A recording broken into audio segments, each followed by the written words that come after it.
9월 28일 토요일, 박민우는 새벽 6시에 눈을 떴다.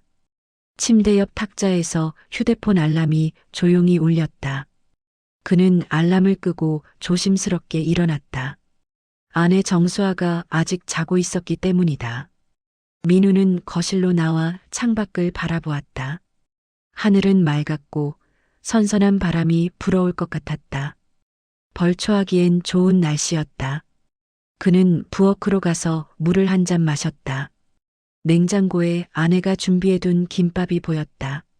점심으로 먹으라는 쪽지가 붙어 있었다. 간단히 세수를 하고 작업복으로 갈아입었다. 낡은 청바지에 긴팔 작업 셔츠. 벌초를 할 때면 늘 입는 옷이었다.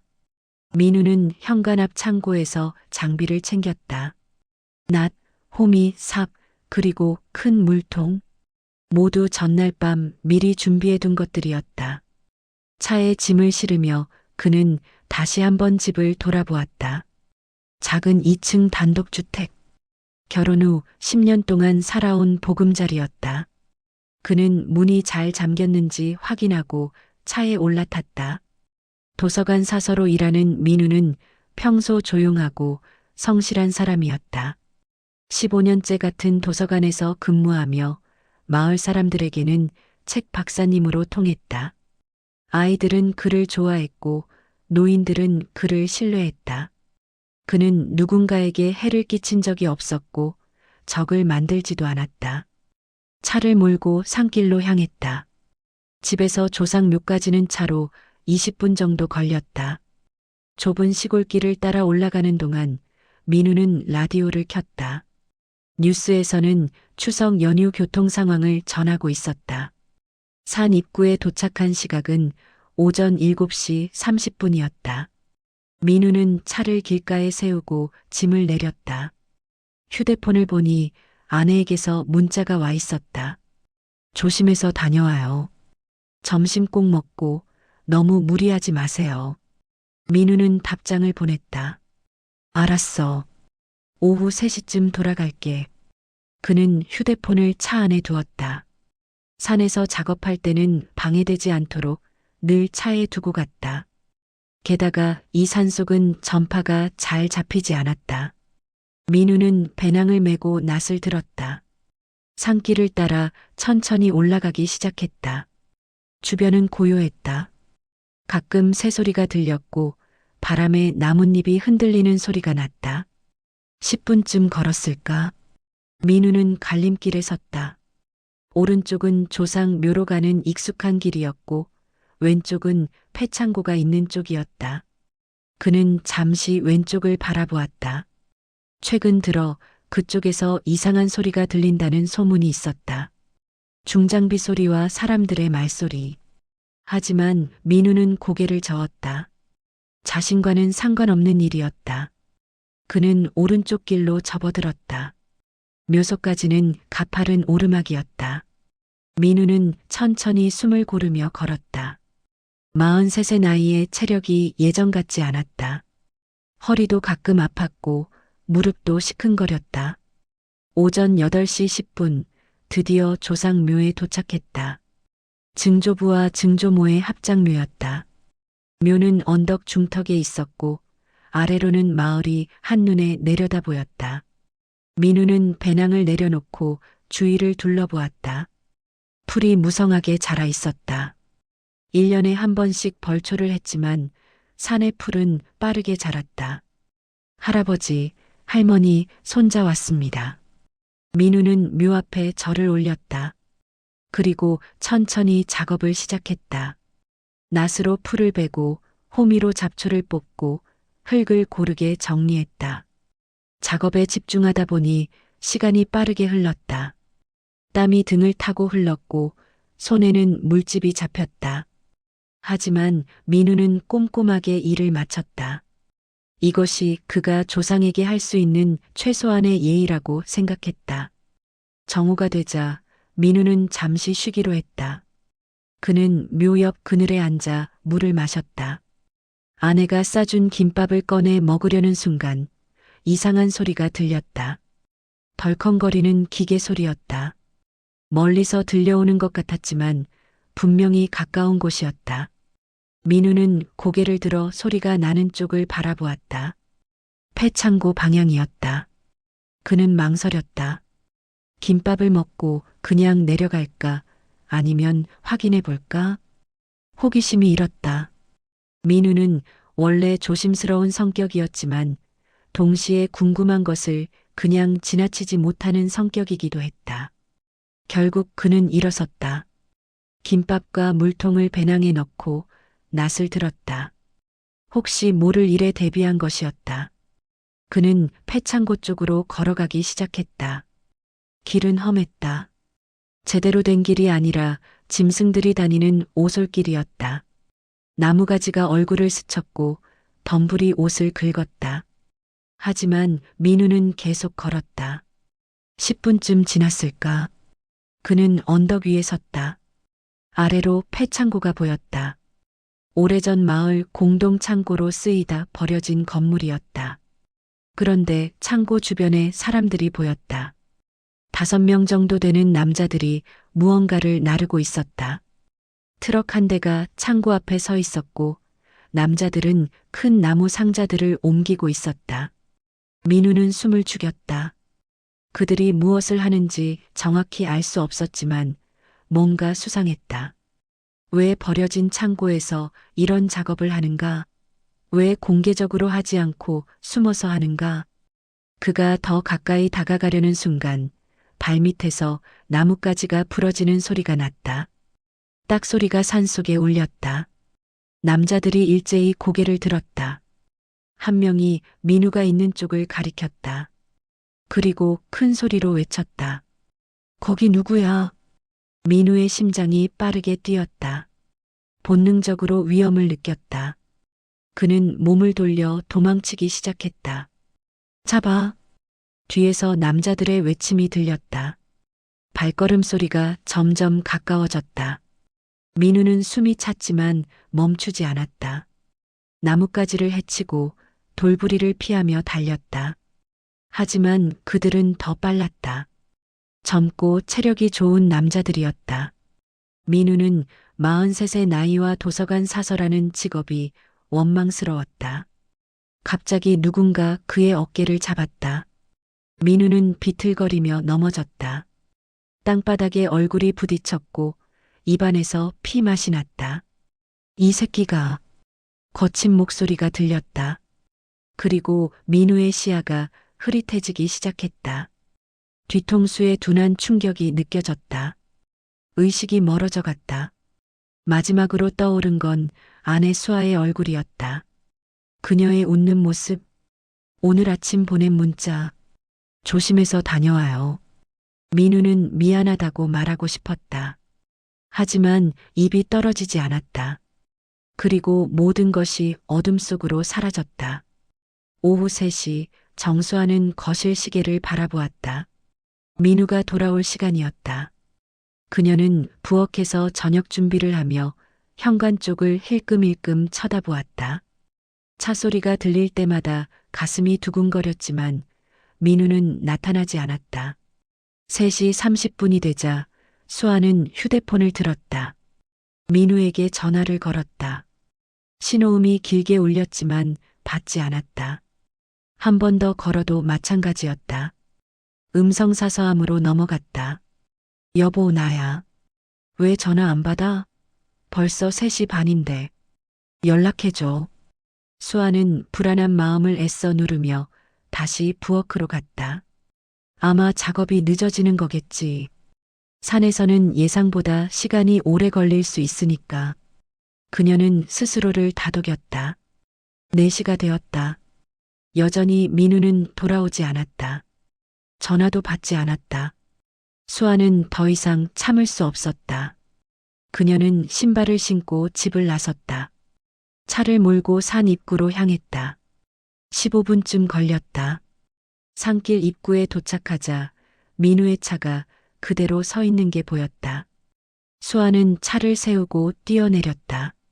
민우의 차 문을 열어보니 조수석에 휴대폰이 놓여 있었다.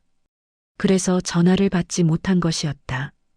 하지만 왜 아직도 돌아오지 않은 걸까?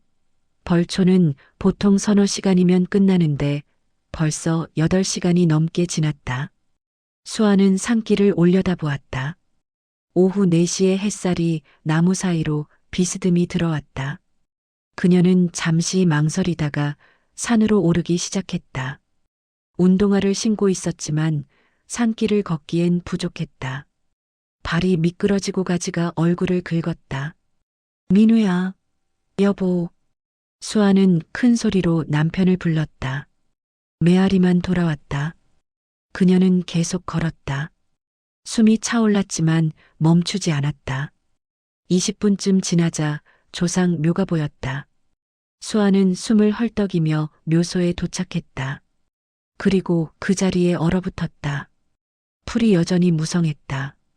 벌초를 한 흔적이 거의 없었다.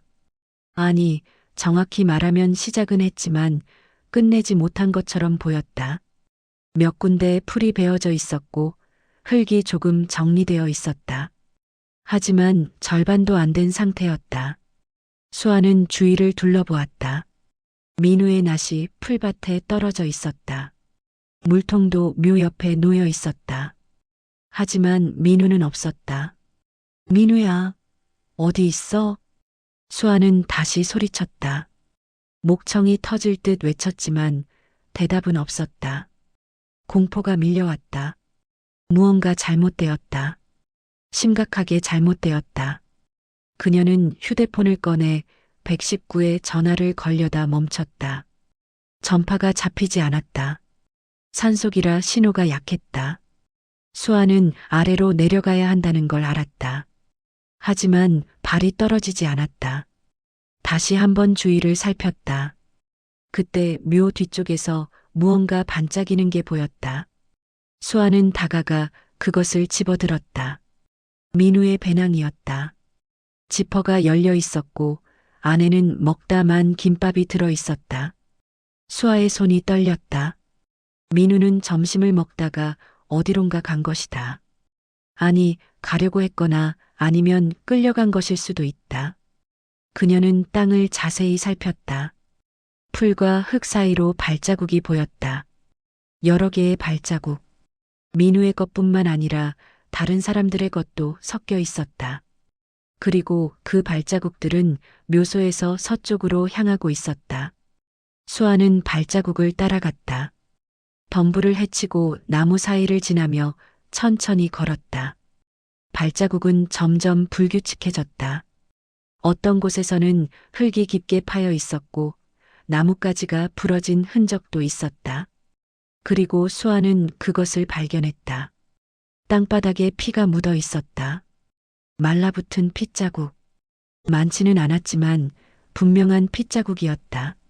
수아는 무릎을 꿇고 그 자리를 만져보았다. 아직 완전히 마르지 않았다. 최근에 생긴 흔적이었다. 안 돼. 수아는 입술을 깨물었다. 눈물이 쏟아질 것 같았지만 그녀는 참았다. 지금은 울 때가 아니었다. 민우를 찾아야 했다. 그녀는 다시 발자국을 따라갔다. 10분쯤 더 걸었을까? 앞에 낡은 건물이 보였다. 폐창고였다. 수아는 그 건물을 알고 있었다. 오래전 마을 공동 창고로 쓰이다 버려진 곳이었다. 창고 앞에는 차바퀴 자국이 선명했다. 큰 트럭이 다녀간 것 같았다. 창고 문은 열려 있었고 내부는 어두웠다. 수아는 조심스럽게 다가갔다. 창고 입구에서 멈춰섰다. 안으로 들어가야 할지 망설여졌다. 혹시 위험한 사람들이 아직 있다면? 하지만 민우가 안에 있을 수도 있었다. 여보, 작게 불러보았다. 대답은 없었다. 수아는 용기를 내어 안으로 들어갔다. 창고 안은 텅 비어 있었다. 하지만 최근에 사람들이 다녀간 흔적이 역력했다. 땅이 파헤쳐져 있었고 공구들이 여기저기 흩어져 있었다. 그리고 구석에 파란색 끈이 떨어져 있었다. 수아는 그 끈을 집어들었다. 심장이 멎는 것 같았다. 민우의 작업용 가방 끈이었다. 그가 늘 메고 다니던 배낭의 끈. 그런데 끈에는 검붉은 얼룩이 말라붙어 있었다. 민우야. 수아는 그 자리에 주저앉았다. 눈물이 쏟아졌다. 더 이상 참을 수 없었다. 그녀는 끈을 꽉 쥐고 흐느꼈다. 얼마나 시간이 지났을까? 수아는 눈물을 닦고 일어섰다. 여기서 무너질 수 없었다. 민우를 찾아야 했다. 살아있든 죽어있든 그를 찾아야 했다. 그녀는 창고를 나와 산 아래로 뛰어내려갔다. 전화 신호가 잡히는 곳까지 가야 했다. 경찰에 신고해야 했다. 산 입구에 도착했을 때는 오후 5시가 넘어 있었다. 수아는 떨리는 손으로 119에 전화를 걸었다. 여보세요. 제 남편이 실종됐어요. 산에서 벌초하러 갔는데 돌아오지 않았어요. 피가 있었어요. 제발 도와주세요. 신고를 받은 소방서는 곧바로 수색대를 편성하겠다고 했다. 경찰도 출동할 것이라고 했다. 수아는 전화를 끊고 민우의 차에 기댔다. 해가 기울고 있었다. 곧 어두워질 것이다. 민우는 어디에 있을까? 다쳤을까? 아니면 수아는 고개를 저었다. 최악의 상황은 생각하지 않기로 했다. 민우는 살아있다. 반드시 살아있다. 그녀는 그렇게 믿고 싶었다. 30분 후 경찰차와 소방차가 도착했다. 경찰관 2명과 소방관 5명이 내렸다. 수아는 그들에게 상황을 설명했다. 묘소에 남겨진 도구들, 피 흔적, 폐창고, 그리고 배낭끈. 경찰관은 심각한 표정으로 고개를 끄덕였다. 일단 수색을 시작하겠습니다. 부인께서는 여기 계세요. 위험할 수 있으니 함께 올라가시면 안 됩니다.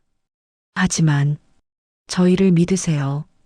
최선을 다해 찾겠습니다. 수색대가 산으로 올라갔다. 수아는 차 안에 앉아 그들이 올라가는 모습을 지켜보았다. 손전등 불빛이 점점 멀어졌다. 밤이 깊어졌다. 6시, 7시, 8시. 수아는 차에서 내리지 못했다. 혹시 민우가 혼자 내려올까 싶어서였다. 하지만 그는 나타나지 않았다. 9시쯤 수색대가 돌아왔다. 경찰관의 표정은 어두웠다. 부인, 폐창고와 그 주변을 샅샅이 뒤졌지만 남편분은 발견하지 못했습니다.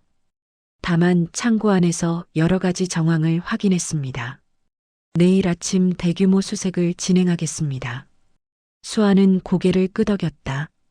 말이 나오지 않았다. 오늘은 집에 가서 쉬세요. 내일 다시 오시면 됩니다. 여기 있을게요. 민우가 돌아올 수도 있잖아요. 경찰관은 난처한 표정을 지었다. 하지만 더 이상 말리지 않았다. 그날 밤 수아는 민우의 차 안에서 잠을 청했다. 하지만 잠은 오지 않았다. 그녀는 창밖을 바라보며 남편의 이름을 속으로 불렀다. 민우야, 어디 있어? 제발 살아있어줘. 내가 꼭 찾을게. 다음 날 아침 7시 대규모 수색대가 집결했다.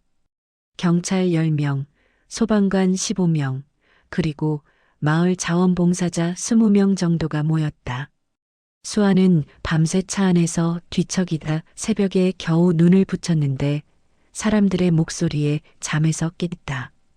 그녀는 차에서 내려 얼굴을 씻으려 했지만 산속이라 물도 없었다.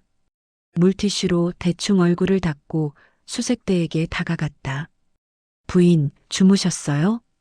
어제 만난 경찰관이 다가왔다. 그의 이름은 강태민 경이었다. 네, 조금요. 오늘은 헬기까지 동원해서 넓은 범위를 수색할 겁니다. 꼭 찾을 테니 너무 걱정하지 마세요. 수아는 고개를 끄덕였다. 하지만 희망보다는 불안이 더 컸다. 하루가 지났다. 민우가 다쳤다면 지금쯤 얼마나 힘들까. 수색대가 산으로 올라가기 시작했다. 수아도 함께 가려 했지만 경찰관이 만류했다. 부인께서 함께 가시면 수색에 방해가 될 수 있습니다. 여기서 기다려주세요.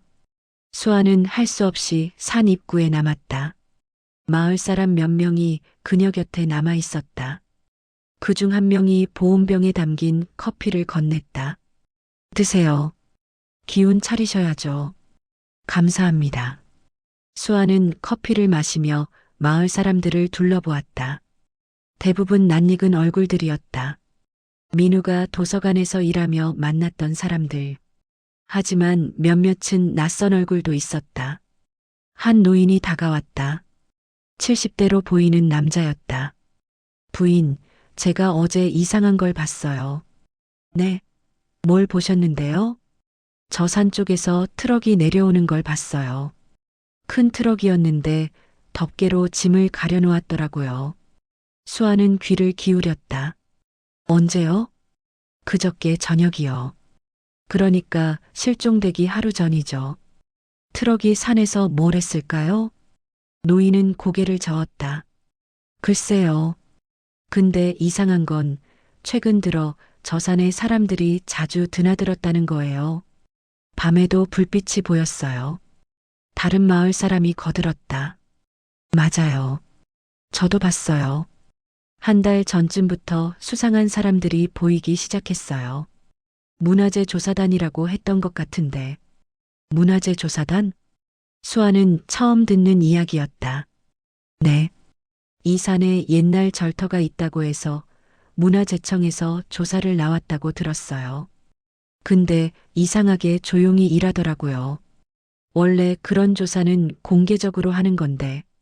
한 중년 여성이 말을 이었다. 마을회관에서는 개발 얘기가 나왔어요.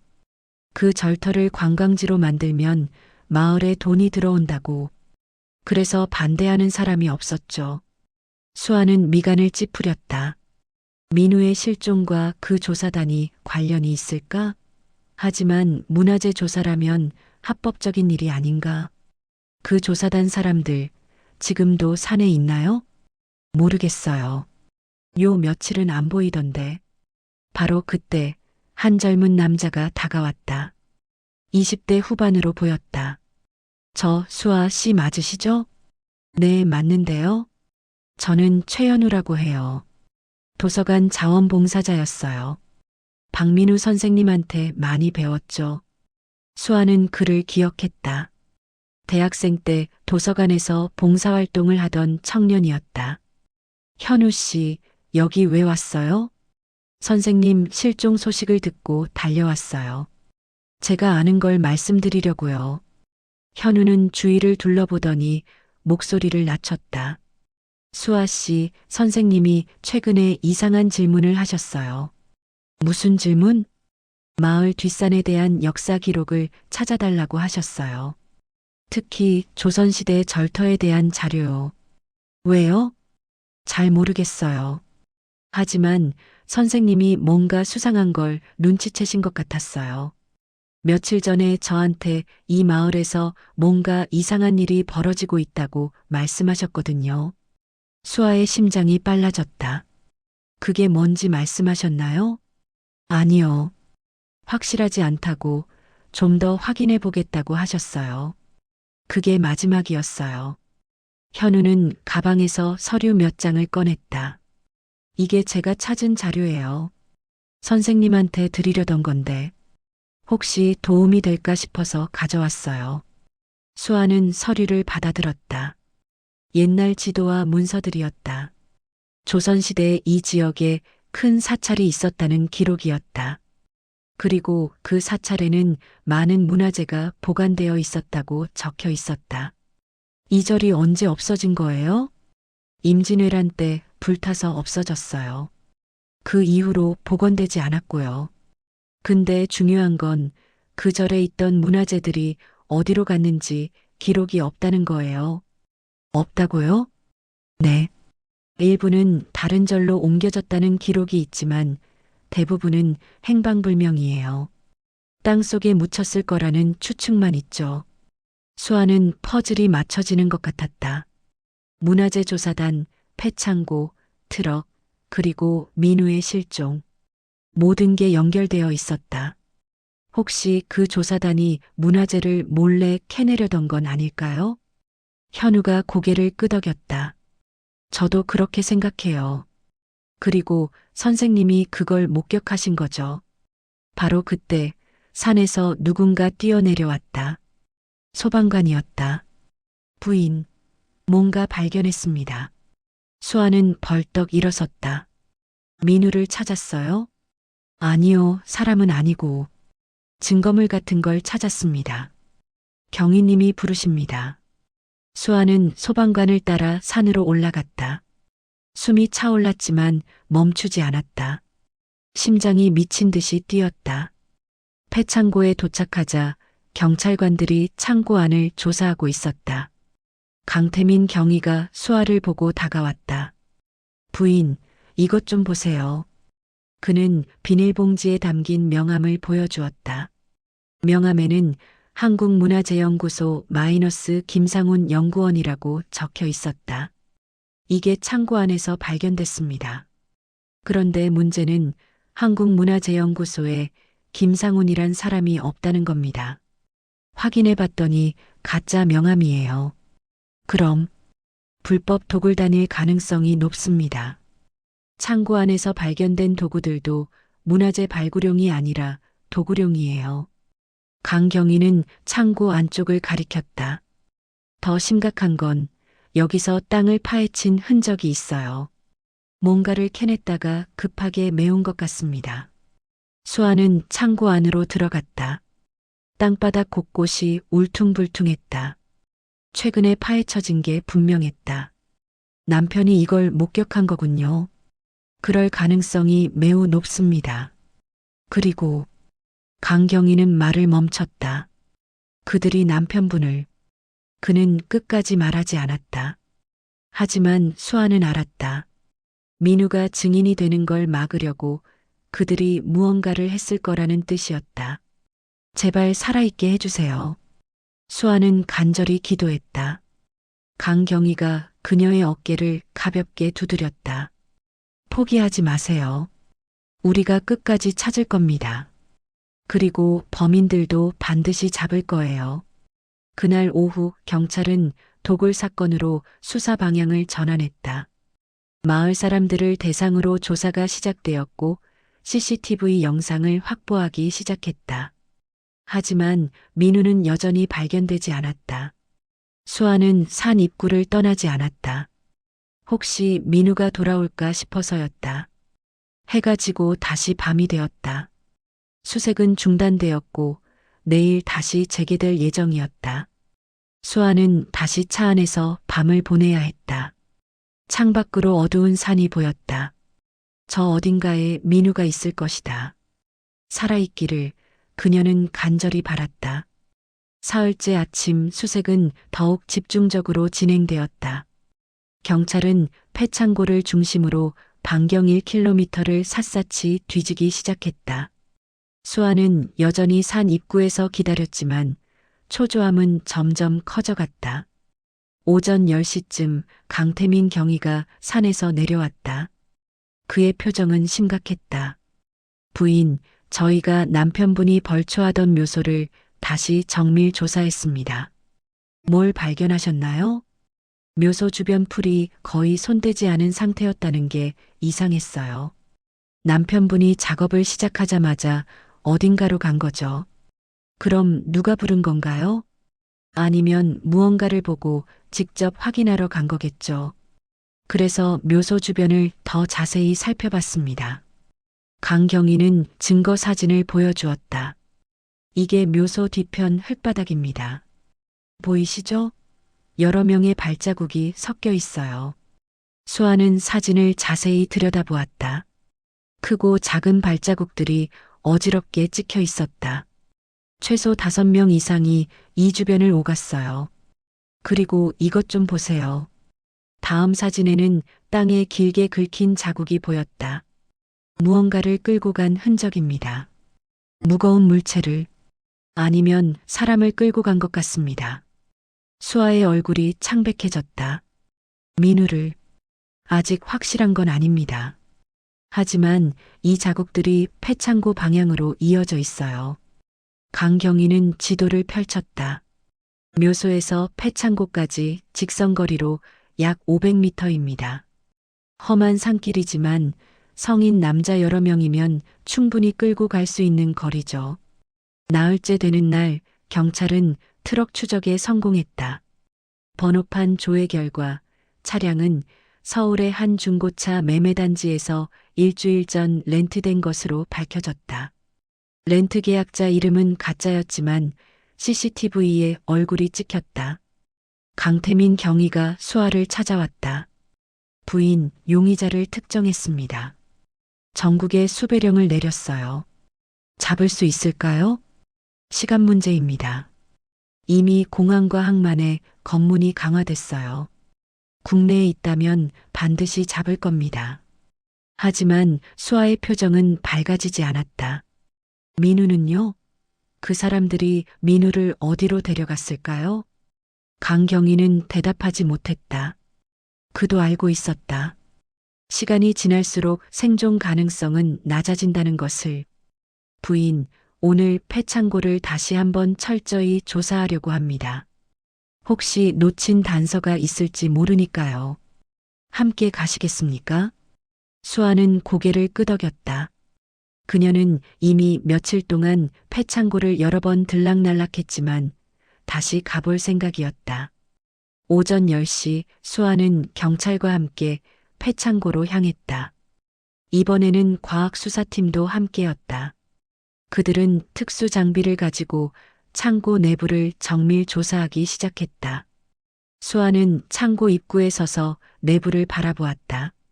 낮은 천장, 낡은 벽, 그리고 땅을 파헤친 흔적. 이곳에서 무슨 일이 벌어졌을까? 부인, 이쪽 좀 보세요. 한 과학수사요원이 그녀를 불렀다. 수아가 다가가자 그는 창고 벽면을 가리켰다. 여기 긁힌 자국이 있습니다. 최근에 생긴 거예요. 수아는 자세히 들여다보았다. 벽에 세로로 긴 자국이 여러 개나 있었다. 마치 손톱으로 긁은 것 같았다. 누군가 여기 묶여 있었던 것 같습니다. 벽에 기대어 앉아서 발버둥 친 흔적이에요. 수아의 가슴이 철렁했다. 민우가 여기 있었던 걸까? 묶인 채로? 그리고 이것 좀 보세요.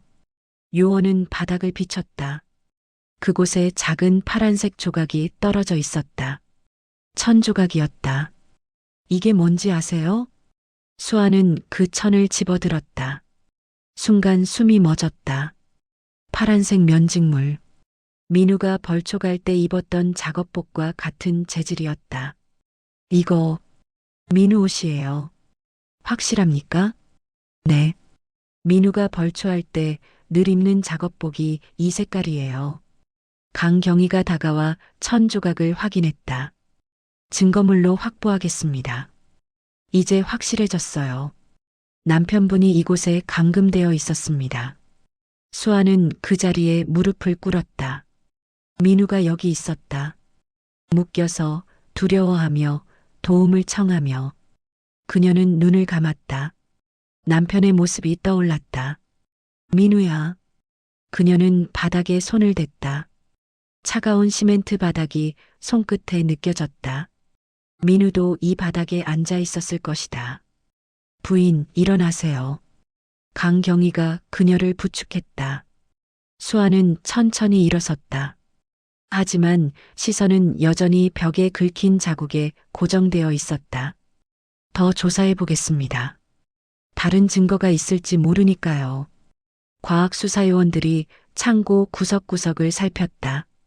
자외선 램프로 혈흔을 찾고 지문을 채취하고 흙 샘플을 수집했다. 1시간쯤 지났을까? 한 요원이 창고 뒤편에서 무언가를 발견했다. 여기요. 이것 좀 보세요. 모두가 그곳으로 달려갔다.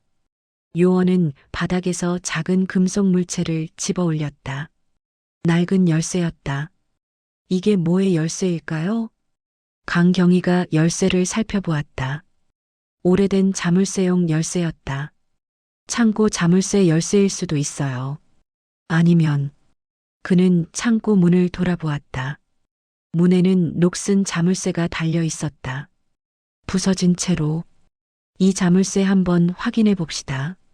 경찰관이 자물쇠를 가져왔다. 강경희가 열쇠를 꽂아 보았다.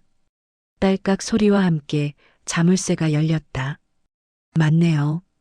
이게 창고 열쇠입니다. 그럼 범인들이 떨어뜨린 건가요?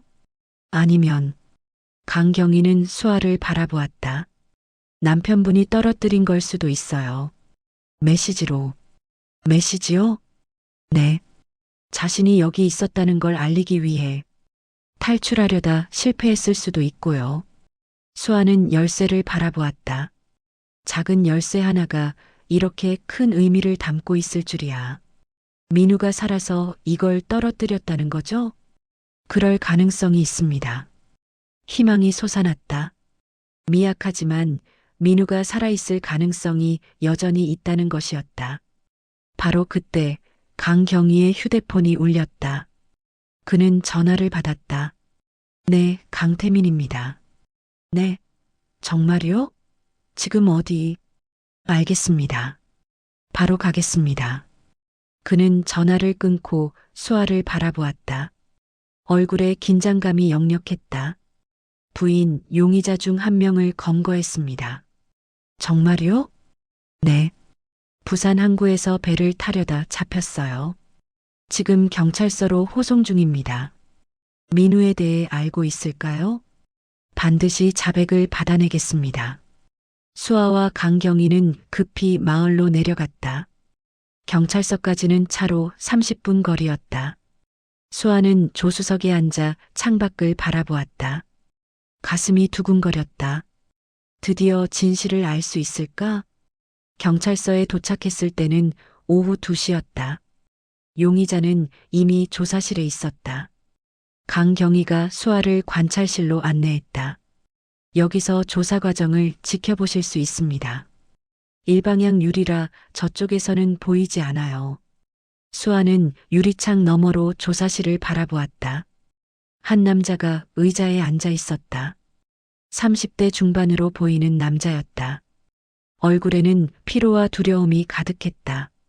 강경희가 조사실로 들어갔다. 그는 의자에 앉아 용의자를 바라보았다. 이름이 이준혁입니다.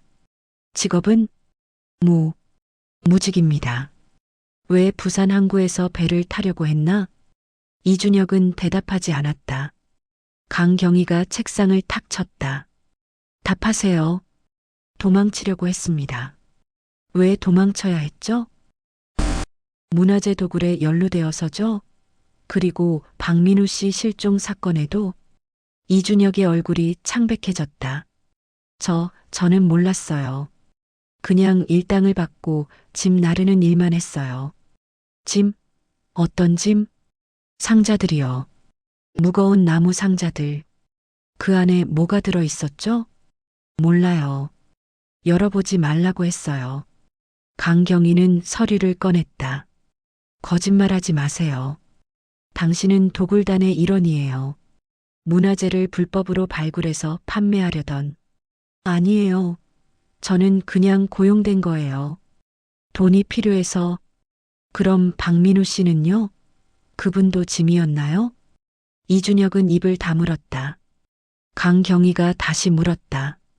박민우 씨를 봤죠? 답하세요. 한참의 침묵 끝에 이준혁이 고개를 끄덕였다. 봤어요. 수아는 숨을 멈췄다. 언제 봤나요? 그날. 산에서 작업하던 날이요. 자세히 말하세요. 우리가 지하실에서 문화재를 꺼내고 있었어요. 그때 누군가 위에서 지켜보고 있더라고요. 보스가 그걸 봤어요. 그리고 그 사람을 쫓아갔어요. 박민우 씨를 잡았나요? 네, 잡았어요. 그 다음은 창고로 데려왔어요. 묶어놨어요. 살아 있었나요? 네, 다쳤지만 살아 있었어요. 수아는 눈물을 흘렸다. 민우가 살아 있었다. 적어도 그때는. 그 다음은 어떻게 됐죠? 이준혁은 고개를 떨궜다. 모르겠어요. 보스가 저한테 먼저 떠나라고 했어요. 트럭을 몰고 먼저 가라고. 그래서 저는 그냥 떠났어요. 보스가 누구죠? 김상훈이요. 그게 가명인지 진짜 이름인지는 모르겠어요. 김상훈은 어디 있나요? 모릅니다. 연락이 끊겼어요. 강경희는 한숨을 쉬었다. 박민우 씨를 마지막으로 본 게 언제죠? 사흘 전 밤이요. 제가 트럭 몰고 떠나기 전이요. 그때 박민우 씨 상태는 의식은 있었어요. 하지만 많이 다친 것 같았어요. 피를 많이 흘렸고 수아는 더 이상 듣지 못하고 관찰실을 나왔다. 복도에 주저앉아 흐느꼈다. 민우가 다쳤다. 피를 흘렸다. 그리고 지금 어디 있는지 아무도 모른다. 강경희가 조사실에서 나와 수아에게 다가왔다. 부인, 일단 이 용의자를 통해 다른 공범들을 추적하겠습니다. 남편분을 반드시 찾을 겁니다. 수아는 고개를 들었다. 눈물로 범벅된 얼굴이었지만 눈빛만은 단호했다. 민우는 살아있어요. 꼭 찾아야 해요. 그럴 겁니다. 저를 믿으세요. 하지만 두 사람 모두 알고 있었다. 시간이 촉박하다는 것을, 민우를 찾지 못하면 영영 찾지 못할지도 모른다는 것을. 그럼 민우가 창고에. 일단 창고를 더 철저히 조사하겠습니다. 탐지견도 투입했어요. 오후가 되자 탐지견이 도착했다. 경찰관들은 민우의 옷가지를 개에게 맡기고 수색을 시작했다. 수아는 멀리서 그 모습을 지켜보았다. 탐지견은 묘소에서 출발해 폐창고로 향했다. 그리고 창고 안에 들어가더니 한쪽 구석에서 멈춰섰다. 짚기 시작했다. 경찰관들이 그 자리를 파헤치기 시작했다. 삽으로 흙을 걷어내자 콘크리트 바닥이 나타났다. 하지만 콘크리트 일부가 최근에 부서진 흔적이 있었다. 강경희가 손전등으로 비추며 살펴보았다. 그리고 그 아래로 공간이 있다는 걸 발견했다. 지하실이 있습니다. 경찰관들이 콘크리트를 더 걷어냈다. 계단이 나타났다. 오래된 석조 계단이었다. 아마도 옛날 절터의 지하 공간으로 보였다. 조심해서 내려갑시다. 강경희가 먼저 계단을 내려갔다. 다른 경찰관들이 뒤를 따랐다. 수아도 따라 들어가려 했지만 입구를 지키던 경찰관이 막았다. 부인, 위험합니다. 경희님이 올라오실 때까지 기다려주세요. 수아는 초조하게 입구에서 서성였다. 10분이 지나고 20분이 지났다. 그녀의 심장은 터질 듯 뛰었다. 마침내 강경희가 올라왔다. 그의 얼굴은 어두웠다. 부인, 민우가 있었나요? 강경희는 고개를 저었다. 사람은 없었습니다. 하지만 뭔가요? 아래 지하실이 완전히 비워져 있었어요. 최근에 뭔가를 대량으로 옮긴 흔적이 역력합니다. 선반 자국, 상자를 쌓았던 흔적, 그리고 그는 잠시 말을 멈췄다. 피가 묻은 천 조각을 발견했습니다. 수아는 비틀거렸다. 옆에 있던 소방관이 그녀를 부축했다. 천을 국립과학수사연구원에 보내서 DNA 검사를 하겠습니다. 남편분의 것인지 확인하려면 며칠 걸릴 겁니다. 그럼 민우는 어디 있는 거예요? 범인들이 옮긴 것 같습니다. 문화재를 실어 나를 때 함께. 강경희는 더 이상 말하지 못했다. 수아는 그 의미를 알았다. 민우가 살아있을 가능성이 점점 낮아지고 있다는 뜻이었다. 포기하지 마세요. 아직 시체를 발견한 게 아닙니다. 살아있을 가능성도 있어요. 하지만 그의 목소리에는 확신이 없었다. 그날 오후 경찰은 마을 회관으로 향했다. CCTV 영상을 확보하고 마을 이장과 주요 인사들을 조사하기 위해서였다. 수아도 함께 갔다. 마을 회관에서는 몇몇 노인들이 모여 있었다. 이장인 오석진이 경찰을 맞았다. 무슨 일이십니까? 최근 이 마을 뒷산에서 문화재 도굴이 있었던 것으로 보입니다. 협조 부탁드립니다. 오석진의 표정이 굳어졌다. 도굴이라니요? 문화재 조사단이 정식으로 허가받고 작업한 걸로 아는데요. 그 조사단이 가짜였습니다. 가짜 신분증과 가짜 허가서를 가지고 있었어요. 주변 사람들이 웅성거렸다. 오석진은 당황한 기색을 보였다.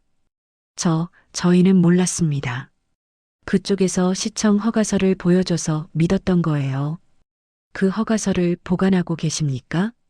아마 사무실 어딘가에 있을 겁니다.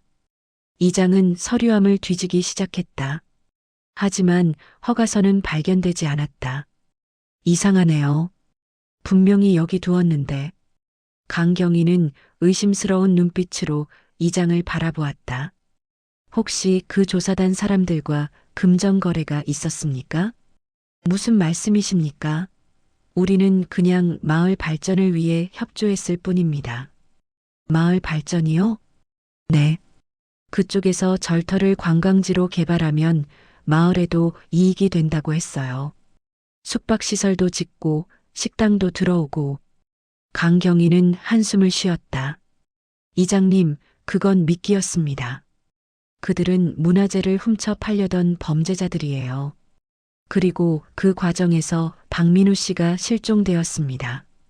주변 사람들의 표정이 어두워졌다. 그들도 이제야 심각성을 깨달은 것 같았다. 한 노인이 조심스럽게 말했다. 그 사람들이 사흘 전 밤에 트럭으로 뭔가 싣고 나가는 걸 봤습니다. 자세히 말씀해 주세요. 밤 11시쯤이었어요. 큰 트럭이 산에서 내려왔는데 덮개로 가려져 있었어요. 3명이 타고 있었고요. 차 번호는 기억하십니까? 아니요, 어두워서 잘 안 보였어요. 하지만 트럭은 남쪽으로 갔어요. 강경희는 수첩에 메모했다. 다른 분들 중에 더 보신 분 계십니까? 잠시 침묵이 흘렀다. 그때 한 중년 남자가 손을 들었다. 저는 그 트럭이 지나갈 때 사진을 찍었어요. 뭐라고요? 요즘 마을에 이상한 차들이 많이 다녀서 혹시 몰라 기록해뒀거든요. 남자는 휴대폰을 꺼내 사진을 보여주었다. 흐릿하지만 트럭의 뒷모습이 찍혀 있었다. 그리고 번호판도 일부 보였다. 이거 정말 큰 도움이 됩니다. 강경희는 사진을 경찰서로 전송했다. 차량 추적이 시작될 것이다. 수아는 옆에서 그 모습을 지켜보았다. 조금씩 실마리가 풀리고 있었다. 하지만 민우는 여전히 행방불명이었다. 마을 회관을 나서며 수아는 뒤를 돌아보았다. 마을 사람들이 창밖으로 그녀를 바라보고 있었다. 그들의 눈빛에는 미안함과 두려움이 섞여 있었다. 그들은 알고 있었다. 무언가 이상하다는 걸. 하지만 침묵했다. 개발이라는 달콤한 말에 속아 아니면 관여하기 싫어서 외면했다. 그리고 그 침묵이 민우를 위험에 빠뜨렸다. 수아는 주먹을 꽉 쥐었다. 분노가 치솟았지만 지금은 감정에 휩쓸릴 때가 아니었다. 민우를 찾는 게 먼저였다. 민우야, 조금만 기다려. 내가 꼭 찾을게. 그녀는 다시 산으로 향했다. 수색은 계속되어야 했다. 포기할 수 없었다. 이준혁의 자백 이후 수사는 급물살을 탔다. 경찰은 그의 휴대폰 기록을 분석했고 도굴단의 조직도가 드러나기 시작했다. 보스 김상훈을 포함해 총 6명의 조직원이 확인되었다. 강태민 경위는 수사본부를 꾸렸다. 지방청에서 증언된 형사들이 합류했고 문화재청 조사관도 파견되었다. 사건은 단순 실종에서 조직적 문화재 범죄로 확대되었다. 5째 날 오전 강경희가 수아를 찾아왔다. 부인, 중요한 사실을 발견했습니다. 뭔가요? 이준혁의 통화 기록을 분석하다가 이상한 점을 찾았어요. 마을 이장 오석진과 통화한 기록이 있더군요. 수아는 눈을 크게 떴다. 이장님이요? 네. 석 달 전부터 수차례 통화했어요. 그리고 계좌 추적 결과 오석진이 도굴단으로부터 돈을 받은 정황이 포착됐습니다. 이장님이 공범이었다는 거예요? 가능성이 높습니다. 지금 영장을 신청했어요. 오늘 중으로 오석진을 소환할 겁니다. 오후 2시 오석진이 경찰서로 소환되었다. 그는 당당한 표정으로 들어왔지만 조사실 문이 닫히자마자 안색이 변했다. 강경희가 통장 사본을 내밀었다. 이게 뭡니까? 제 통장인데요. 지난 석 달간 5차례에 걸쳐 총 3천만 원이 입금되었습니다. 누구한테 받은 돈이죠? 오석진은 당황했다. 그건 개인적인 거래입니다. 김상훈, 이준혁과 연결된 계좌에서 송금된 돈입니다. 뭘 대가로 받은 겁니까? 저는 아무것도 안 했어요. 거짓말하지 마세요. 당신이 도굴단에게 마을 정보를 제공했고 주민들이 의심하지 않도록 문화재 조사라는 명목을 만들어줬어요. 오석진은 말문이 막혔다.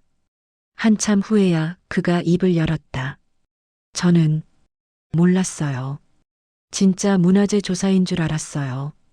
3천만 원을 받고도 몰랐다고요? 그건 마을 발전 기금으로 준다고 했어요. 개인 통장으로 받았으면서요? 오석진 씨, 지금 더 솔직하지 않으면 방조범을 넘어 공범으로 처벌받을 겁니다. 오석진의 얼굴이 창백해졌다. 그는 머리를 감싸쥐었다. 알겠습니다. 말할게요. 다 말할게요.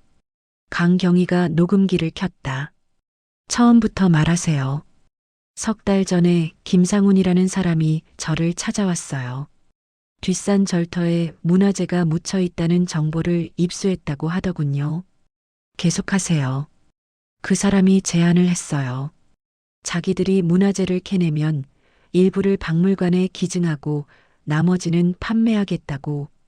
그 수익을 마을과 나누자고 했죠. 불법이라는 걸 몰랐습니까? 처음엔 합법적인 줄 알았어요. 문화재청 허가서도 보여줬거든요. 나중에 알고 보니 위조였지만. 언제 알았죠? 한 달 전쯤이요. 작업 방식이 이상하더라고요. 밤에만 일하고 외부인을 철저히 차단하고. 그래서 의심했어요. 그런데도 계속 방조했군요. 오석진은 고개를 숙였다. 이미 돈을 받았어요. 돌려주려 했지만 그들이 협박했어요. 지금 와서 배신하면 가만두지 않겠다고. 박민우 씨 실종에 대해서는? 그건 정말 몰랐어요. 저는 그 사람이 실종될 줄 꿈에도 몰랐어요. 강경희는 차갑게 말했다. 당신의 침묵이 그 사람을 위험에 빠뜨렸습니다. 만약 박민우 씨가 죽었다면 당신도 책임이 있어요. 오석진은 흐느끼기 시작했다. 죄송합니다. 정말 죄송합니다. 김상훈이 어디 있는지 아십니까? 모릅니다. 일주일 전부터 연락이 끊겼어요. 다른 거래처는요? 문화재를 누구한테 팔려고 했죠? 그건 정확히는 모르지만 중국 쪽 바이어라고 들었어요. 베이징에 큰 수집가가 있다고. 강경희는 메모했다. 국제범죄로 확대될 가능성이 있었다. 조사가 끝난 후 오석진은 구속되었다. 강경희는 수아에게 상황을 설명했다. 이장이 공범이었습니다. 돈을 받고 도굴단을 도왔어요. 수아는 분노에 떨었다. 그 사람 때문에 민우가. 진정하세요, 부인. 지금은 남편분을 찾는 게 우선입니다. 오석진의 증언으로 새로운 단서를 얻었어요. 무슨 단서요? 문화재가 중국으로 밀반출될 예정이었어요. 서해안 어느 항구를 통해서요. 해경에 협조 요청을 했습니다. 그날 저녁 수사팀은 긴급 회의를 열었다. 해경의 보고에 따르면 일주일 전 서해안 작은 항구에서 수상한 선박이 목격되었다고 했다. 그 선박이 문화재를 싣고 출항하려다 기상 악화로 연기되었습니다. 현재 어디 정박해 있는지 추적 중입니다. 강경희가 지도를 펼쳤다. 만약 그 배에 문화재가 있다면 박민우 씨도 함께 있을 가능성이 있습니다. 왜 그렇게 생각하시죠? 증인을 제거하려면 시신을 숨겨야 합니다. 바다에 버리는 게 가장 확실한 방법이죠. 아직 버리지 않았다면. 강경희는 말을 멈췄다. 너무 잔혹한 추측이었다. 수아가 입을 열었다. 민우가 그 배에 있다는 거죠? 가능성입니다. 확실한 건 아니지만. 그럼 빨리 찾아야 해요. 배가 출항하기 전에. 알고 있습니다. 해경과 협력해서 모든 선박을 수색하고 있어요. 밤이 깊어갔다. 수아는 경찰서 대기실에서 소식을 기다렸다. 커피를 몇 잔째 마셨지만 잠은 오지 않았다. 자정이 넘어 강경희가 달려왔다. 부인, 선박을 찾았어요. 정말요? 인천 앞바다에 정박 중이었어요. 지금 해경이 접근하고 있습니다. 민우도 있나요? 아직 확인 안 됐어요. 하지만 곧 알 수 있을 겁니다. 강경희는 노트북을 열어 실시간 영상을 틀었다. 해경 헬기에서 촬영한 화면이었다. 어둠 속에서 한 척의 화물선이 보였다. 중형 선박으로 불을 끄고 조용히 정박해 있었다. 해경 특공대원들이 고무보트를 타고 접근했다. 긴장감이 흘렀다. 수아는 화면을 뚫어지게 바라보았다. 특공대원들이 선박에 올라탔다. 확성기로 경고 방송이 나갔다. 해양경찰입니다. 모든 승무원은 갑판으로 나오십시오. 잠시 후 선실에서 사람들이 나왔다. 3명이었다. 그들은 손을 들고 항복했다. 선실 수색 시작합니다. 특공대원들이 선박 내부로 들어갔다. 카메라가 그들을 따라갔다. 좁은 복도, 선실, 화물칸. 그리고 마침내 화물칸 깊은 곳에서 나무 상자들이 발견되었다. 문화재로 보입니다. 상자를 열자 오래된 불상과 도자기들이 나왔다. 조선시대 유물들이었다. 계속 수색하세요. 사람이 있는지 확인하세요. 특공대원들이 구석구석을 뒤졌다. 그리고 화물칸 맨 끝 어두운 공간에서 무언가를 발견했다. 여기요. 사람이 있어요. 카메라가 그쪽으로 향했다. 한 남자가 바닥에 누워 있었다. 묶인 채로 움직이지 않았다. 수아는 숨을 멈췄다. 화면이 흐릿했지만 그 사람의 옷차림이 낯익었다. 파란색 작업복. 민우. 특공대원이 남자에게 다가가 맥박을 확인했다. 긴 침묵이 흘렀다. 그리고 무전기 소리가 들렸다. 생존자 발견. 의식은 없지만 맥박이 있습니다. 긴급 후송 필요. 수아는 그 자리에 주저앉았다. 눈물이 쏟아졌다. 살아있다. 민우가 살아있다. 강경희가 그녀의 어깨를 두드렸다. 축하합니다, 부인. 남편분을 찾았어요. 수아는 울면서 웃었다. 안도와 기쁨과 걱정이 한꺼번에 밀려왔다. 민우는 살아있지만 상태가 어떤지 알 수 없었다. 지금 헬기로 인천병원으로 후송 중입니다. 우리도 바로 출발하겠습니다. 수아는 강경희를 따라 차에 올랐다. 밤길을 달리는 동안 그녀는 계속 기도했다. 민우가 무사하기를, 회복할 수 있기를. 1시간 후 그들은 인천의 한 종합병원에 도착했다. 응급실에서는 이미 민우에 대한 치료가 진행 중이었다. 의사가 나왔다. 보호자 되시나요? 네, 아내입니다. 환자가 심한 탈수와 저체온증을 겪었습니다. 머리에 외상도 있고요. 하지만 생명에는 지장이 없습니다. 치료하면 회복될 겁니다. 수아는 안도의 한숨을 쉬었다. 언제 깨어날까요? 빠르면 내일, 늦어도 이틀 안에 의식을 회복할 겁니다. 수아는 민우가 있는 병실로 들어갔다. 산소 마스크를 쓰고 누워있는 남편의 모습을 보자 다시 눈물이 났다. 그녀는 민우의 손을 잡았다. 차갑지만 따뜻한 손이었다. 살아있는 손이었다. 여보, 내가 찾았어. 이제 괜찮아. 다 끝났어. 수아는 남편의 손을 꽉 쥐고 기도했다. 긴 악몽이 끝나가고 있었다. 이틀 후 민우가 깨어났다. 수아는 밤낮으로 병실을 지키다 남편이 눈을 뜨는 순간을 목격했다. 민우야. 민우는 천천히 눈을 떴다. 처음에는 초점이 없었지만 점차 아내의 얼굴을 알아보았다. 수아.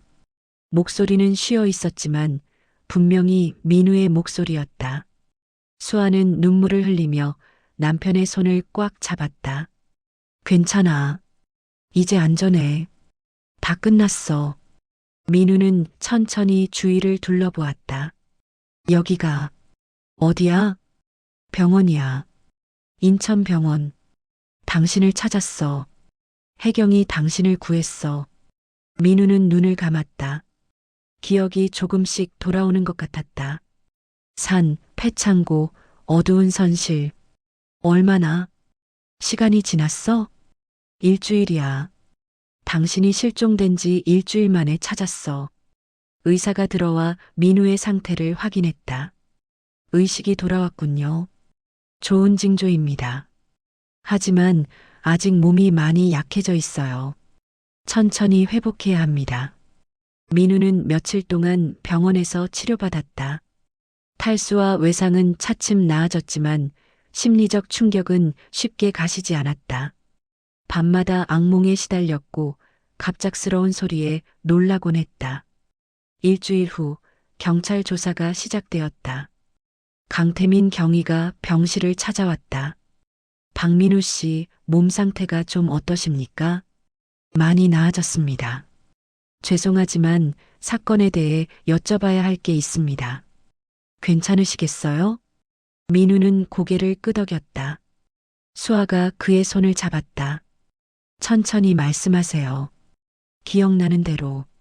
민우는 심호흡을 하고 말을 시작했다. 그날 벌초를 하고 있었어요. 점심을 먹으려는데 이상한 소리가 들렸어요. 무슨 소리였나요? 기계 소리였어요. 산속에서는 들리면 안 되는 소리. 호기심에 확인하러 갔죠. 민우는 잠시 말을 멈췄다. 기억이 떠오르는 게 고통스러운 것 같았다. 폐창고 근처에서 사람들을 봤어요. 5명쯤 큰 상자들을 옮기고 있었어요. 그때 발소리를 들켰고 도망치려 하셨죠? 네. 하지만 그들이 더 빨랐어요. 잡혔고 창고로 끌려갔어요. 창고에서 어떤 일이 있었나요? 민우는 눈을 감았다. 묶였어요. 리더 같은 사람이 물었어요. 누구냐고, 왜 왔냐고. 저는 그냥 벌초하러 왔다고 했어요. 하지만 믿지 않더군요. 폭행이 있었나요? 네. 여러 번. 말하지 않으면 죽인다고 협박했어요. 하지만 전 그냥 사서일 뿐이라고 아무것도 모른다고 말했어요. 수아는 눈물을 흘렸다. 민우가 얼마나 두려웠을까. 그 다음은요? 며칠 동안 그곳에 갇혀 있었어요. 물과 빵 조각만 줬어요. 그러다 어느 날 밤 트럭에 실려서 어딘가로 옮겨졌어요. 배로 옮겨진 거죠? 네. 화물칸 깊숙한 곳에 던져졌어요. 거기서 얼마나 있었는지 모르겠어요. 시간 감각을 잃었어요. 많이 힘드셨겠습니다. 민우는 고개를 끄덕였다. 죽는 줄 알았어요. 포기하려고 했어요. 하지만 수아 생각이 났어요. 아내가 날 기다릴 거라는 생각. 그래서 버텼어요. 수아는 남편을 꼭 안았다. 강경희는 잠시 기다렸다가 다시 물었다. 범인들의 얼굴을 기억하십니까? 네. 특히 리더는 확실히 기억해요. 몽타주 작업에 협조해 주실 수 있겠습니까? 물론입니다. 그 사람들을 꼭 잡아야 해요. 며칠 후 민우는 퇴원했다. 집으로 돌아가는 길 그는 창밖을 바라보았다. 익숙한 풍경들이 낯설게 느껴졌다. 일주일이라는 시간이 그의 삶을 완전히 바꿔놓았다. 마을에 도착하자 분위기가 이상했다. 평소보다 조용했고 사람들의 시선이 불편했다. 집에 들어가려는데 이웃 몇 명이 다가왔다. 민우 씨, 정말 고생하셨어요. 무사히 돌아와서 다행이에요. 겉으로는 환영하는 말이었지만 눈빛은 불편했다. 어색함과 죄책감이 섞여 있었다. 최현우가 찾아왔다. 그는 꽃다발을 들고 있었다. 선생님, 정말 다행이에요. 현우야, 고마워. 선생님 덕분에 도굴단을 잡았어요. 그리고 현우는 말을 멈췄다. 그리고 마을이 지금 시끄러워요. 이장님이 구속됐잖아요. 사람들이 반으로 나뉘어서 민우는 고개를 끄덕였다. 예상했던 일이었다. 며칠 후 민우는 도서관으로 복귀했다. 하지만 예전 같지 않았다. 방문하는 사람이 눈에 띄게 줄었다. 특히 어른들은 거의 오지 않았다. 어느 날 오후 마을 노인 한 명이 도서관에 들어왔다. 민우와 눈이 마주치자 노인은 불편한 표정을 지었다. 민우 씨, 네 어르신. 그 일로 마을이 많이 힘들어요. 제가 뭘 잘못했나요? 아니, 잘못한 건 아니지만 이장님이 구속되고 마을 이미지도 나빠지고 개발 계획도 다 틀어졌어요. 민우는 씁쓸하게 웃었다. 불법 도굴이었어요. 그걸 막은 게 잘못인가요? 그건 그렇지만 괜히 엮이면 피해만 본다고 했잖아요. 그럼 저는 죽어도 괜찮았다는 말씀이신가요? 노인은 대답하지 못하고 돌아갔다. 민우는 한숨을 쉬었다. 집에 돌아오자 수아가 울고 있었다. 왜 그래? 오늘 마을 슈퍼에 갔는데 사람들이 수군거렸어요. 뭐라고? 당신이 괜히 큰일을 만들었다고. 조용히 넘어갈 일을 크게 만들어서 마을 전체가 피해를 봤다고. 민우는 주먹을 쥐었다. 분노가 치솟았다. 내가 피해자인데 왜 내가 비난받아야 해? 나도 모르겠어. 사람들이 이상해졌어. 다음 날 민우는 마을 회관으로 갔다. 임시 이장이 된 사람에게 항의하기 위해서였다. 민우 씨, 무슨 일로 오셨어요? 마을 사람들이 저를 비난하고 있어요. 이게 말이 됩니까? 임시 이장은 난처한 표정을 지었다. 그게 사람들이 이해해 주세요. 마을이 손해를 봤으니까. 손해요? 불법을 막은 게 손해인가요? 그건 아니지만 현실적으로 마을 개발이 무산됐잖아요. 투자도 끊겼고 불법 도굴 수익으로 개발하려던 거잖아요. 목소리 좀 낮추세요. 민우는 더 이상 참을 수 없었다. 알겠습니다. 이 마을 사람들이 어떤 사람들인지 이제 알았어요. 그는 회관을 나왔다. 등 뒤에서 사람들의 시선이 느껴졌다. 집으로 돌아오는 길, 최현우가 기다리고 있었다. 그의 옆에는 도서관 자원봉사자 2명이 더 있었다. 선생님, 현우야. 저희가 선생님 편이에요. 선생님이 옳은 일을 하셨어요. 다른 젊은이들도 고개를 끄덕였다. 마을 어른들이 뭐라 해도 저희는 알아요. 선생님이 용감했다는 걸. 민우는 뭉클했다. 적어도 이 젊은이들은 이해해주고 있었다. 고마워, 너희들. 선생님, 힘내세요. 시간이 지나면 사람들도 이해할 거예요. 하지만 현실은 그리 녹록지 않았다. 마을 사람들의 태도는 점점 더 차가워졌다. 일부는 노골적으로 민우를 피했고 일부는 비난했다. 어느 날 밤 민우의 집 담벼락에 낙서가 생겼다. 고자질쟁이, 마을 배신자. 수아는 그걸 보고 주저앉아 울었다.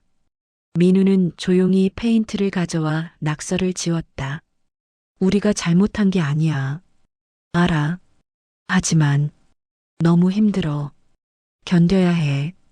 진실은 언젠가 밝혀질 거야. 하지만 민우 자신도 확신이 없었다. 마을의 두 얼굴. 겉으로는 평화롭고 따뜻해 보이지만 이익 앞에서는 침묵하고 정의보다 편의를 선택하는 사람들. 그날 밤 민우는 수아에게 말했다. 여보, 이사 가는 게 어떨까? 정말 여기선 더 이상 살 수 없을 것 같아. 사람들이 우릴 용서하지 않을 거야. 수아는 한참 생각하다가 고개를 끄덕였다. 알았어. 새로 시작하자. 다른 곳에서.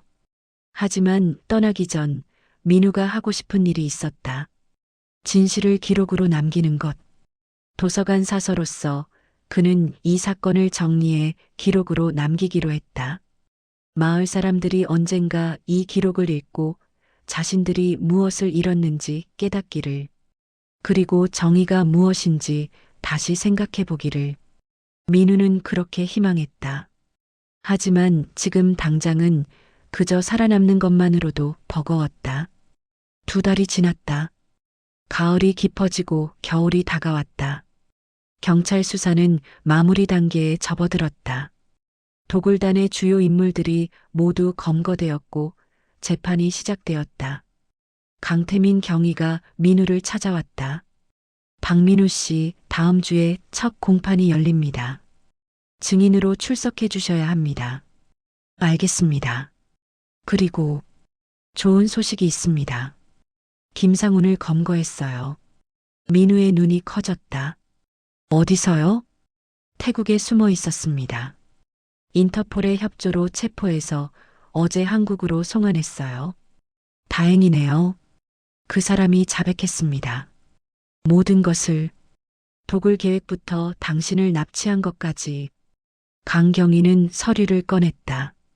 그런데 한 가지 충격적인 사실이 밝혀졌어요. 뭔가요? 당신을 죽이라는 지시가 내려졌었습니다. 하지만 실행되지 않았어요. 민우는 숨을 삼켰다. 왜요? 이준혁이 반대했대요. 사람을 죽이는 건 선을 넘는 거라고. 그래서 그냥 감금만 하고 배에 실어서 멀리 버리려고 했던 겁니다. 그럼 이준혁이 절 살린 건가요? 어느 정도 그렇습니다. 물론 그것도 범죄지만 살인보다는 낫죠. 민우는 복잡한 심경이었다. 자신을 납치한 사람이 동시에 자신의 목숨을 구한 셈이었다. 재판에서 이 사실도 고려될 겁니다. 하지만 어쨌든 모두 중형을 받을 겁니다.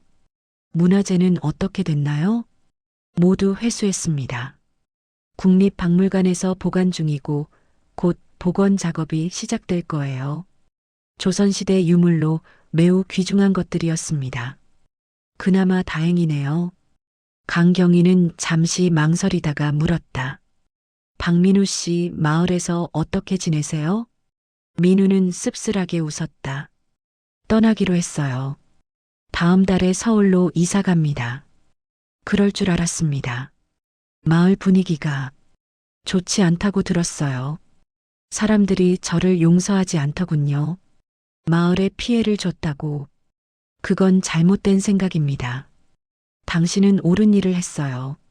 알아요. 하지만 다수의 생각을 바꿀 순 없어요. 그냥 떠나는 게 나을 것 같아요. 강경희는 안타까운 표정을 지었다. 힘드셨을 텐데 정말 수고 많으셨습니다. 민우는 고개를 끄덕였다. 일주일 후 공판이 열렸다. 법정에는 많은 사람들이 모였다. 기자들, 방청객들, 그리고 피고인들. 민우는 증인석에 섰다.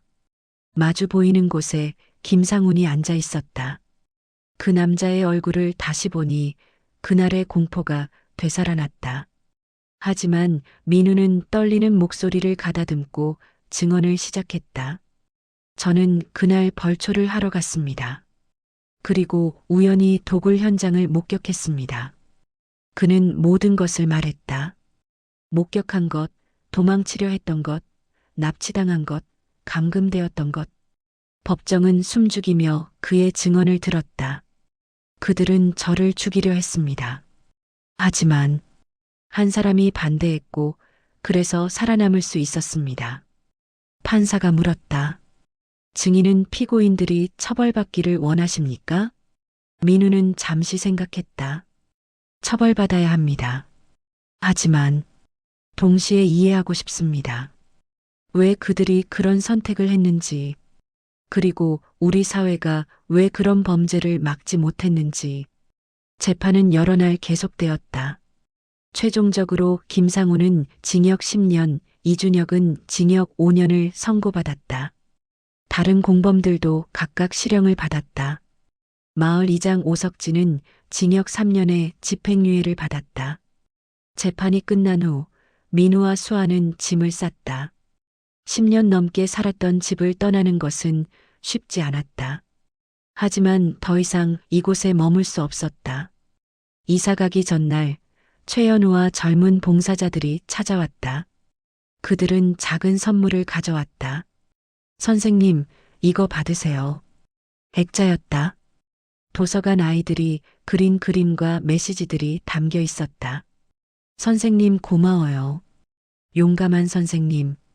다시 만나요. 민우는 액자를 받아들고 눈물을 삼켰다. 고마워, 너희들. 너희들이 있어서 버틸 수 있었어. 선생님, 서울 가서도 연락해요. 저희 놀러 갈게요. 그래. 꼭 놀러와. 그들이 떠난 후 민우와 수아는 마지막으로 집을 둘러보았다. 추억이 가득한 곳이었다. 행복했던 날들도 악몽 같았던 날들도 모두 이곳에 있었다. 후회 없어? 수아가 물었다. 후회는 없어. 다만 아쉬움은 있지. 나도. 두 사람은 차에 올랐다. 민우가 시동을 걸었다. 차가 천천히 움직이기 시작했다. 마을을 빠져나가는 길, 민우는 백미러로 뒷산을 바라보았다. 그곳에 조상의 묘가 있었다. 그리고 모든 것이 시작된 폐창고가 있었다. 다시는 안 올 거야? 모르겠어. 아마 한참 후에는 올 수도 있겠지. 상처가 아물면. 차는 마을을 벗어났다. 서울로 가는 길은 멀고 길었다. 1년 후 민우는 서울의 한 구립 도서관에서 일하고 있었다. 새로운 환경, 새로운 사람들. 처음에는 적응이 어려웠지만 점차 평온을 찾아갔다.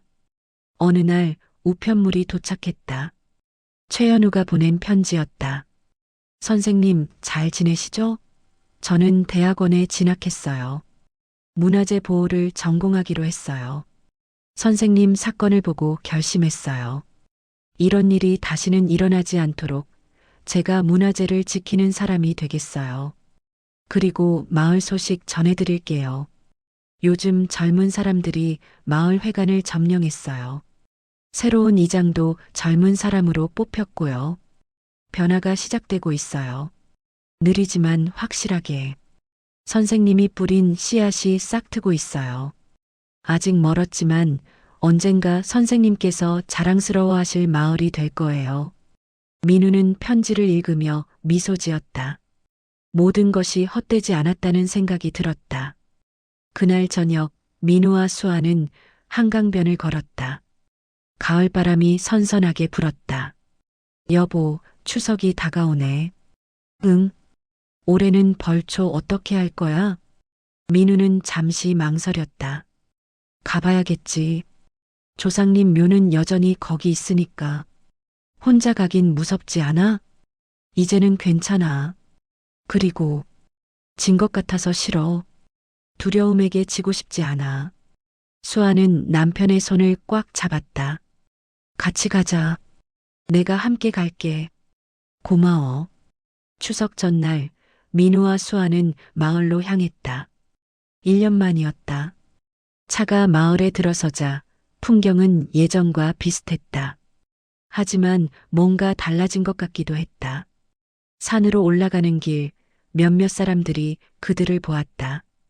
어떤 이는 고개를 숙였고 어떤 이는 외면했다. 하지만 몇몇은 조심스럽게 인사를 건넸다. 민우는 묘소에 도착해 벌초를 시작했다.